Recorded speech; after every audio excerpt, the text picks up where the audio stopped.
What are the other myths that you think it's important that people understand are not true and just want to reaffirm that voting is safe? I think that the biggest, I mean, the biggest thing is, and listen, all states in the year 2024 should have online voter registration. They Mhm. don't all. There's a couple that don't, but we should all be pushing for that. I think that the other How thing, many, what's the statistic there? How many states don't? I think it's somewhere right at 9 states currently don't have online voter registration throughout the country. So that's something that is super frustrating, especially for younger generation, and something that should change.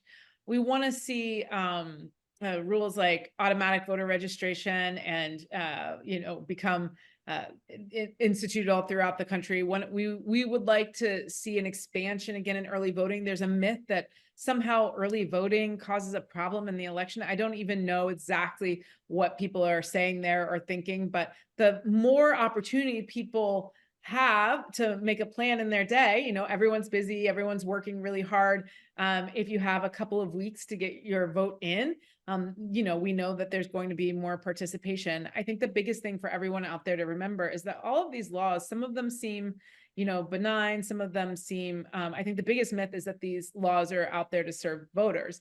Um, some of them seem benign, but taken in their totality, when you add all of these laws up together, the idea is to suppress 10,000 votes over here, 20,000 over there. It may affect 50,000 in a separate place. And slowly politicians are picking their electorate instead of letting the electorate pick them.